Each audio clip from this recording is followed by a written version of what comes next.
Singkat cerita, setelah masalah dari Master Rowell dan juga setelah masalah dari Cry, kemarin semuanya sudah selesai. Maka pada halaman yang pertama ini, Rowell pun langsung berkata kepada Cry, "Baiklah anak muda, aku tidak boleh membiarkanmu pulang tanpa membawa apapun. Oleh karena itu, tolong tunggu sebentar di sini. Karena aku akan memberikanmu sesuatu yang mungkin bisa kau bawa sebagai hadiah dari diriku." Lalu, setelah beberapa menit menghilang, Rowell pun kini kembali datang lagi sambil membawa sesuatu dan juga sambil berkata seperti ini kepada Cry. "Cry, bawalah relik tongkat sihir ini. Aku memang tidak memiliki banyak relik pedang yang cocok untuk aku berikan kepadamu. Tapi menurutku, relik tongkat sihir ini pasti sangat berguna sekali bagi dirimu.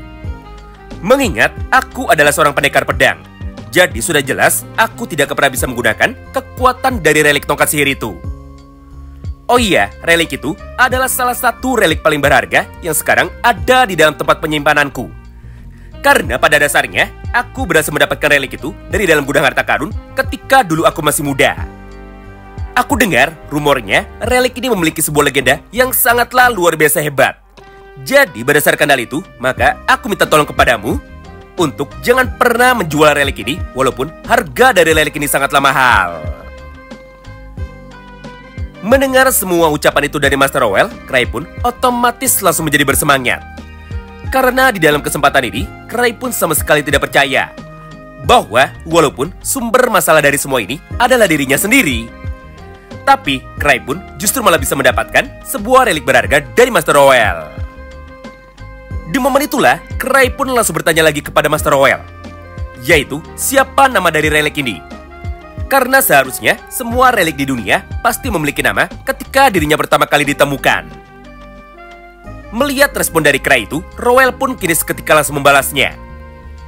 "Tidak ada, nama dari relik ini sama sekali belum diketahui. Jadi, sisanya aku serahkan kepadamu untuk dapat bisa memberikan nama apapun kepada relik itu." Nah, mulai dari sinilah cerita pertemuan dari Cry dan juga Master Rowell sekarang akhirnya selesai. Di mana pada halaman yang berikutnya, Cry pun kini akhirnya seketika langsung pergi untuk dapat bisa meninggalkan dojo ini bersama dengan Lucia. Menarik ya, ketika Cry dan juga Lucia sekarang sedang di dalam perjalanan, maka tiba-tiba saja Lucia pun akhirnya mulai berkata lagi kepada Cry, "Oni-san, aku ingin jujur kepadamu. Sebenarnya alasan aku datang menuju ke tempatmu bukanlah untuk memberikan kabar tentang pemanggilan dari Master Rowell. Tapi faktanya, aku mengalami masalah yang sama juga. Yaitu, guruku sudah memintamu untuk bisa datang sama seperti guru dari lu. Karena pada dasarnya, dia ingin berbicara kepadamu akibat aku telah melakukan sebuah kesalahan." Mendengar ucapan tersebut dari Lucia, Cry pun akhirnya langsung menjadi sangat panik. Mengingat kenyataannya sama seperti yang sudah kami jelaskan kemarin, yaitu jika Cry dipanggil oleh guru dari teman-temannya, maka artinya mereka telah membuat sebuah kesalahan yang sangat besar. Bahkan di dalam dialognya itu, Cry pun kini mulai berkata seperti ini di dalam hatinya. Lucia, yang merupakan adik perempuanku yang paling baik, ternyata sekarang dia pun tidak luput juga dari kesalahan. Gara-gara masalah dari Lucia, aku pun jadi teringat dengan masalah dari Akrodin. Karena faktanya, kemarin, keluarga utama dari Akrodin ternyata juga sudah mencoba untuk dapat bisa memanggilku demi dapat memberikan komplainnya kepadaku. Mengingat di dalam pertarungan yang bersumber dari fitnah Tino kemarin melawan pasukan dari para bandit, Akrodin yang merupakan kesatria kesayangan dari para bangsawan, justru malah memimpin semua anggota partinya untuk dapat bisa menyerang markas dari para bandit tepat di dalam ibu kota negara. Padahal seharusnya di mata dari para bangsawan, Akrodin adalah hunter yang sangat terhormat. Tapi entah kenapa, jika itu sudah urusan mengenai klan, maka dialah orang yang paling tidak bisa tinggal diam. Gara-gara itu, aku pun sekarang malah menjadi kebingungan. Yaitu, kenapa semua orang malah menganggapku sebagai orang tua dari mereka. Dan juga, kenapa guru dan juga keluarga dari mereka sendiri justru malah mencoba untuk dapat bisa memanggilku setiap saat. Padahal sudah jelas, semua teman-temanku jauh lebih hebat daripada aku, dan juga kita semua sebenarnya adalah seumuran. Nah, setelah menjelaskan semua keadaan di atas kepada kita, maka Cry yang sekarang sangat malas untuk dapat bisa mendengar komplain dari guru Lucia, Akhirnya, dia pun seketika langsung membuat sebuah alasan dengan cara berkata seperti ini kepada Lucia. Lucia, sekarang aku sebenarnya sedang sibuk untuk dapat bisa mengerjakan sesuatu. Jadi, lebih baik kau pulang sendirian menuju ke dalam akademi dari para penyihir tanpa membawaku bersamamu. Sebagai gantinya, aku akan memberikan hadiah relik tongkat sihir hitam ini menuju kepada gurumu.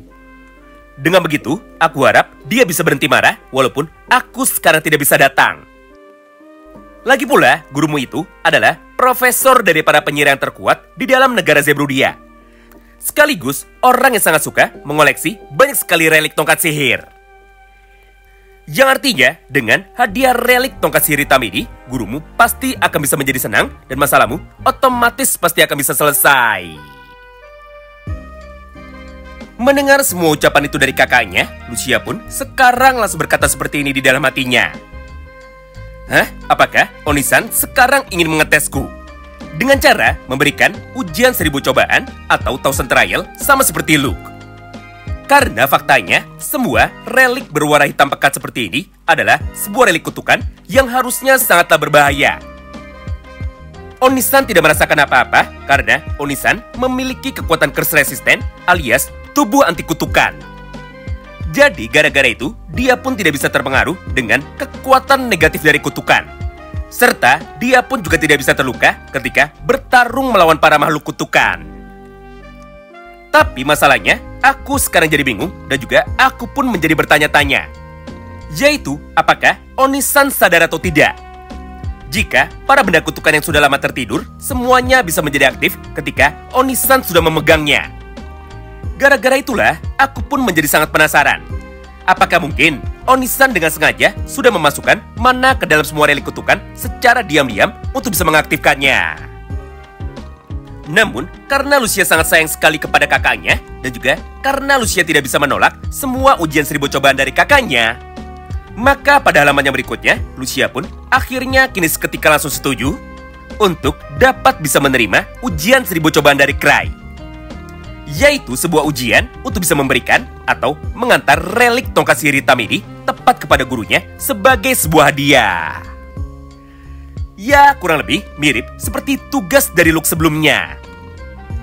Namun, karena Lucia sudah berpengalaman dan juga sudah melihat secara langsung apa akibat dari kekuatan relik pedang kutukan yang terjadi kepada teman-teman dari Luke, maka tepat di dalam hatinya itu, Lucia pun kini kembali berkata lagi kepada dirinya sendiri. Yaitu, aku tidak akan mengulangi semua kesalahan dari Luke. Jadi, aku akan menjaga relik ini supaya tidak ada satupun teman-temanku yang nantinya boleh memegangnya. Karena dengan cara seperti itu, maka relik kutukan ini pasti tidak akan bisa menjadi aktif. Yang artinya, jika aku bisa menyerahkan relik ini kepada guruku tanpa menimbulkan sebuah masalah baru, maka ujian 1000 cobaan bagi diriku otomatis bisa menjadi berhasil. Mulai dari sanalah, Lucia pun akhirnya segera membawa relik tongkat sihir hitam itu sesuai dengan perintah dari Cray. Serta Lucia pun akhirnya segera berpisah dari Cray dengan cara terbang menggunakan sapunya lagi demi dapat pulang menuju ke dalam akademi dari para penyihir. Oh iya, sebagai catatan ya, semua kata-kata dari Lucia di atas tentang kekuatan dari Cray sebenarnya hanyalah ucapan asal-asalan dan juga ucapan salah paham saja. Karena dari sudut pandang Lucia, Cray adalah seorang dewa. Mengingat Cray memiliki kekuatan untuk dapat bisa mengendalikan kekuatan dari para kutukan. Walaupun sekali lagi, Cray sama sekali tidak sadar dengan semua kekuatannya itu. Singkat cerita, setelah beberapa saat berlalu dan juga setelah Cray sekarang sudah sampai di dalam markas dari klan First Step, maka di saat yang bersamaan, Sin pun kini langsung berpindah menuju ke dalam sudut pandang dari Franz. Tapi, supaya ceritanya tidak lompat terlalu jauh, dan juga supaya kita tidak pusing membacanya, maka bagian cerita dari sudut pandang Franz akan kami bahas nanti saja. Yang jelas, inti dari ceritanya adalah sebagai berikut. Di mana dari sudut pandang Franz, dia pun sekarang sudah sangat frustasi. Karena, walaupun pada dasarnya, Franz sudah tahu bahwa Cray tadi sudah bilang bahwa sebuah bencana besar akan segera terjadi. Tapi masalahnya, Cray sama sekali tidak menjelaskan secara detail apakah maksud dari bencana yang diucapkan oleh Cray. Gara-gara itu, Franz pun akhirnya segera mengirimkan seorang mata-mata dari kelompok Zero Knight Order, yaitu seorang kesatria dengan nama Hugh Le Grand. Dia adalah seorang Knight muda dari bangsawan kelas bawah, alias dia adalah kesatria muda dari keluarga bangsawan yang paling miskin. Di mana di dalam ceritanya nanti, Hugh pun akan berubah haluan. Dari yang awalnya ditugaskan oleh Franz untuk dapat bisa menjadi mata-mata dari Crai. Tapi pada akhirnya, dia pun malah menjadi salah satu murid terkuat dari Crai, sekaligus salah satu Knight yang terkuat, setelah dirinya sudah mendapatkan ujian 1000 cobaan dari Crai. Lebih parahnya lagi, Hugh pun juga akan menganggap Crai sebagai dewa. Karena ketika dirinya melakukan spionase kepada Crai, Hugh Le Grand pun justru malah bisa menyaksikan dengan mata kepalanya sendiri semua keajaiban yang nantinya akan bisa dilakukan oleh Crai. Nah, inti dari ceritanya adalah seperti itu. Pokoknya, Hugh Le Grand akan bergabung sebagai murid dari Crai sama seperti Tino. Lalu jika sudah jelas, maka sekarang mari kita balik lagi menuju ke dalam cerita dari sudut pandang Crai setelah dirinya berpisah dari Lucia. Sederhananya, tepat ketika Crai sudah bisa tiba di dalam ruangan kantornya itu, maka orang yang pertama datang untuk bisa menyambut Crai, mereka berdua adalah Lee Smart dan juga Citri Smart. Nah, masalahnya, kabar mengenai Luke dan juga kabar mengenai Lucia yang berhasil mendapatkan hadiah dari Crai berupa sebuah relik benda kutukan, ternyata sekarang semuanya sudah tersebar. Gara-gara itulah, Liz pun otomatis langsung menjadi iri. Hingga tanpa menunggu lama, Liz pun kini segera mencoba untuk dapat bisa meminta hal yang sama menuju kepada Crai. Yaitu, Liz Smart meminta sebuah relik kutukan juga untuk dapat dia gunakan. Intinya, Liz Smart ingin bisa mendapatkan ujian 1000 cobaan dengan menggunakan relik kutukan. Tapi, karena Crai sekarang sama sekali tidak membawa benda kutukan lagi, maka di saat yang bersamaan itu, Crai pun kini seketika langsung memerintahkan murid barunya, yaitu Hugh Le Grand, untuk bisa pergi bersama dengan Lee Smart demi dapat mencari relik benda kutukan lainnya, entah bagaimanapun caranya. Mendengar semua perintah dari Crai tersebut, Hugh pun otomatis langsung menjadi setuju. Sampai pada halaman yang berikutnya, dia pun kini seketika langsung pergi bersama dengan Lee Smart untuk bisa mencari relik benda kutukan yang diinginkan oleh Lee Smart. Dengan begini, maka sekarang masalah yang tersisa hanyalah masalah dari Citri saja. Di mana pada kesempatan itu, Citri pun meminta hal yang sama juga mirip seperti Lee Smart. Yaitu, dia juga ingin diberikan sebuah relik benda kutukan supaya sama seperti teman-temannya yang lain. Mendengar semua permintaan itu dari Citri, Crai pun kini langsung berkata di dalam hatinya bahwa Crai sama sekali tidak pernah memiliki relik benda kutukan tepat di dalam gudang penyimpanannya. Tapi, jika Crai tidak memberikan apapun kepada Citri, maka Citri pun pasti akan langsung menjadi bersedih dan juga dia pun pasti akan kembali menjadi menangis. Menarik ya, di antara semua teman-teman yang lain, Crai paling tidak bisa jika dirinya melihat Citri menangis. Ditambah, entah kenapa, Crai selalu menganggap Citri adalah orang yang sangat spesial. Oleh karena itu, sebagai gantinya, Crai pun kini langsung berinisiatif untuk dapat mengeluarkan semua relik berharga miliknya yang sekarang ada di dalam laci mejanya. Lalu tanpa menunggu lama, dia pun kini mulai memasangkan semua relik-relik itu tepat kepada tubuh dari Citri. Pertama adalah relik berbentuk seperti bando atau berbentuk seperti tiara yang ditaruh tepat pada kepala dari Citri. Lalu yang keduanya adalah relik cincin dan juga relik kalung yang sekarang sudah dipasangkan oleh Crai tepat di leher dan juga di jari-jari dari Citri. Ketiga adalah sepaket relik yang kemarin sudah dibawakan oleh Lisa Peck, yaitu sebuah relik gelang, relik anting, relik sabuk, dan juga relik kacamata transparan. Di mana pada momen itu, Crai pun segera membantu Citri untuk dapat bisa memasang semua relik yang sudah dia keluarkan dari dalam laci mejanya itu. Dengan begini, maka secara tidak langsung, semua tubuh dari Citri sekarang sudah dipenuhi oleh berbagai macam relik mirip seperti tubuh dari Crai. Awalnya, Crai melakukan itu supaya Citri tidak menjadi bersedih. Dan juga supaya Crai bisa beristirahat dengan tenang tanpa diganggu oleh Citri lagi. Tapi masalahnya, lagi-lagi Citri pun sekarang malah dibuat menjadi salah paham. Karena dari sudut pandang Citri, tujuan dari Crai memasang banyak sekali relik di tubuhnya adalah sebagai berikut. Yaitu menurutnya, Crai sebentar lagi akan segera bertarung melawan sebuah bencana kutukan yang sangat besar. Sesuai dengan apa yang sudah diumumkan oleh Franz, menuju ke seluruh orang yang sekarang ada di dalam negara Zebruddia. Gara-gara kesalahpahamannya itulah, Citri pun kini langsung meninggalkan ruangan dari Cray. Serta dia pun langsung pergi keluar untuk dapat melakukan sebuah persiapan untuk bisa menolong Cray. Singkat cerita, setelah 1 hari berlalu atau keesokan harinya, Citri pun kini datang lagi menuju ke dalam ruangan dari Cray sambil membawa sesuatu. Yaitu sebuah relik buku kutukan yang berisikan berbagai macam informasi dari berbagai jenis relik kutukan yang ada. Lalu setelah dirinya masuk menuju ke dalam ruangan, maka Citri pun sekarang langsung berkata seperti ini kepada Cray. Cray, aku sudah tahu masalah yang sebentar lagi akan segera terjadi tepat di dalam negara kita.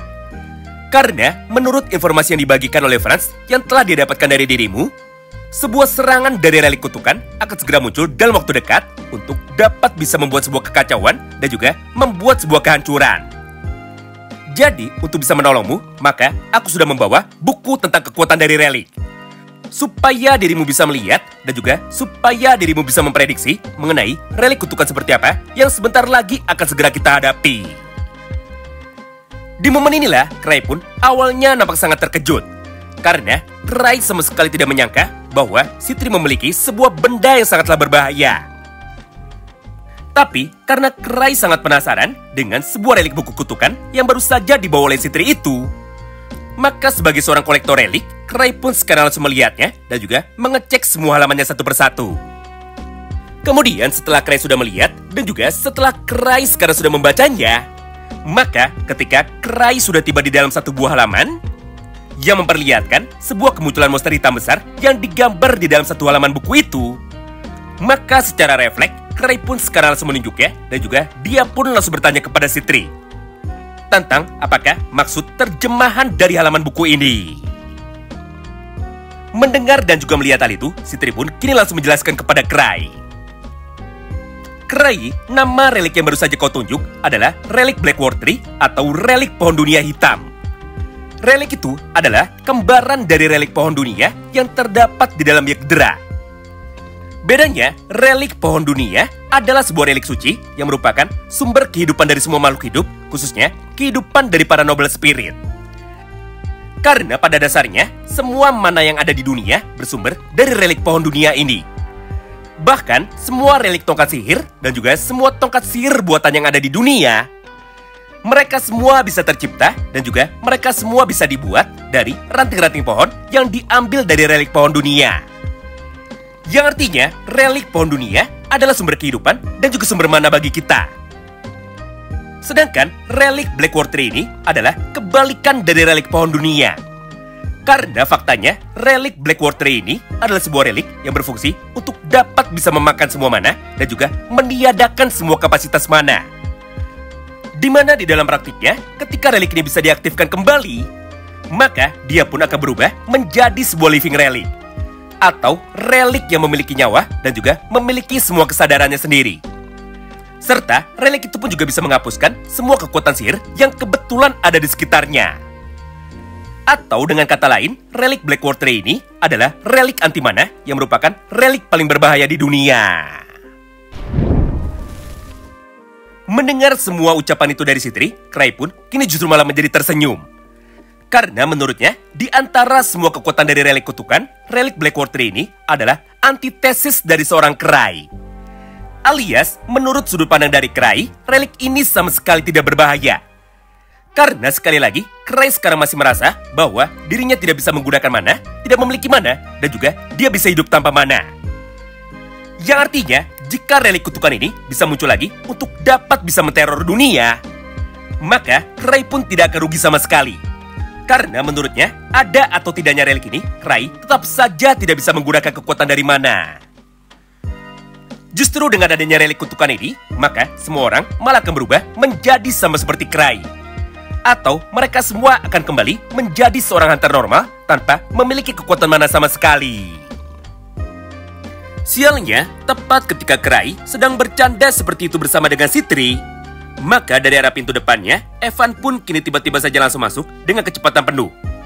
Lalu, dia pun segera berteriak dengan sangat kencang dengan cara berkata seperti ini kepada Cray. Cray, Lucia baru saja meneleponku. Dia bilang, sekolah akademi dari para penyihir. Sekarang semuanya sudah dihancurkan oleh sebuah monster besar dengan warna hitam pekat. Lalu setelah Eva sudah berkata seperti itu, maka Eva pun langsung menunjuk sebuah halaman dari sebuah buku yang kebetulan sedang dibaca oleh Cray dan juga Citri sambil berkata seperti ini kepada mereka. Itu dia.